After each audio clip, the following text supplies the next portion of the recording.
Thank you, Mr Speaker. I always enjoy the opportunity to debate my colleagues on the left side of the House, and doing this tonight to speak to the Resource Management Freshwater Amendment Bill, or Other Matters Amendment Bill, is certainly one of those opportunities. Mr Speaker, I don't enjoy conflation in this House, although I've just heard a fair amount of it. I've heard barriers to exploitation if somehow this government has hell-bent on destroying the environment. Mr Speaker, what we're trying to do is speak to pragmatism. And I just want to touch on previous remarks by the former Minister for the Environment, the Honourable David Parker, that did speak to a perceived animus that rural New Zealand had for that gentleman. I don't believe that is the case. I think the perceived animus, sir, was from farmers who were disgruntled by lawmaking that didn't understand causality, cause and effect.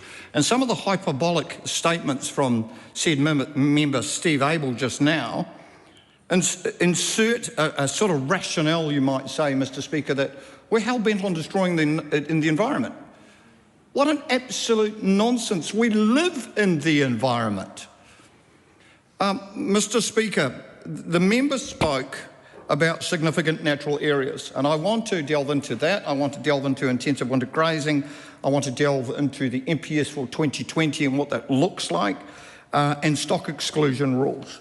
And I'll start in reverse order, if I may, about some of the remarks pertaining to not caring about animals knee deep or hock deep, as we would call udder deep in mud, in intensive winter grazing. That is a reality, sir, in regards to the stock exclusion and intensive winter grazing legislation framework that we have proposed on this, that affords farmers a reality to feed their livestock, to mitigate concerns about animal welfare, feeding caloric value is what it's actually called, so we can introduce enough calories to our animals on a daily basis, because that part of the world doesn't grow at that time of the year. This is, let's debate this. So that member's made some pretty flippant remarks that we don't care about the animals, and I think that out of ignorance, I think was the terminology, that is a nonsense. MPS, when we are talking about fresh water, remarks about Te Mana Utuai. Now, if I can frame that for this House, when you're a farmer, when you're a rural person, you live in rural New Zealand, you hear all the time a hierarchy of obligations, what it means in rural New Zealand. And it's predicated on, in descending order, a set of thou shall not do, if you might like, Mr Speaker, principled on spiritual, then cultural, then economic. Well, I'm sorry, Mr Abel, and to others here, we're an economically hamstrung society. Rural New Zealand's the first to bear the brunt of this stuff. Legislators in this House come into my backyard and say, you can't do that. That is a nonsense. That is a nonsense. The mouldy of the life force of the water. Former Minister Parker mentioned that somehow it wasn't being exercised by councils. Councils can't even interpret this themselves. They're saying to us, they don't understand it. And it quite literally could mean changing a water course to alleviate, and some of the submissions we heard, changing the water course to alleviate said flooding is changing the mouldy or the life force of the water. And yet that member over there and others say that Te Mana Utuai is not a problem with the adherence to the hierarchy of obligations. Well, I wager anyone it absolutely is. Cultural, next.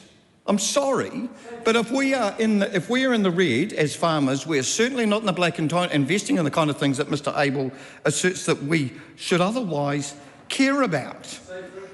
Stock exclusion rules and intensive winter grazing was canvassed ad nauseum in this select committee, and I just want to commend all my committee. They work collegially, they work hard, we debate the issues, and I think we represented New Zealand and our capacity pretty well. But I make a couple of observations, Mr Speaker. I'm a farmer.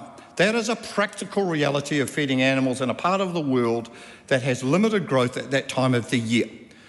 It is a nonsense that the members opposite would assert, former Minister Parker referenced this before, sedimentation loss. We as cow cockies, wool growers, farmers, everyday people, we talk about the top 4 inches. That is gold to us. I don't need to have evangelical sermons from said member lecturing me on how to plough a field. I do it, sir, daily. Why on earth would farmers in rural New Zealand want to see their sediment washed down a waterway? Minister Parker and other members that criticise and critique, I would say that is a nonsense. We don't do that. That's the kind of asset we've spent an inordinate amount of money on a mortgage trying to preserve. It is a practice, and we do everything to try and alleviate that. Riparian planting, buffer zones, minimum areas that we would not otherwise, you might say, harvest for winter grazing purposes or certainly cultivate. So sorry, sir, I maintain that some of your remarks are something of a factual nonsense. It's not actually something that we do. We live in the world of reality. Well, I'm sorry, Minister Parker, well, you and I certainly disagree on this one. And I just want to just tie off with a couple of other remarks, Mr. Speaker, if I can. When it came to significant natural areas, Minister Hoggart and I transgressed and talked about this ad nauseum, at length. It's something that farmers felt and took huge umbrage with. I have known and spoken to many people both in the submission process and post that, where they said whole areas of their farm were encapsulated in a significant natural area. Not parts of it, the whole blessed thing. Now you try and reconcile that when you're a rural New Zealander, when now the council has veiled the entire property of which you own a mortgage over and said, factually, the way you farm is going to have to change because it is deemed a significant natural area. That's why we changed the legislation. That's why this gentleman beside me worked so damnably hard to put some common sense back into the conversation, giving council that extension period so they wouldn't rush to judgment, they wouldn't create a significant natural area just because they could. They would actually ascertain, did it need to be done? Was it in fact something that otherwise would not need to be caught by the NPSIB? That's the kind of pragmatism that this country needs. We are economically depressed.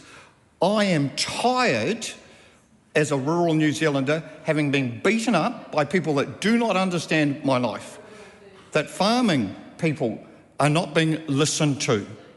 Causality, cause and effect. And I'll tie off with one other final remark.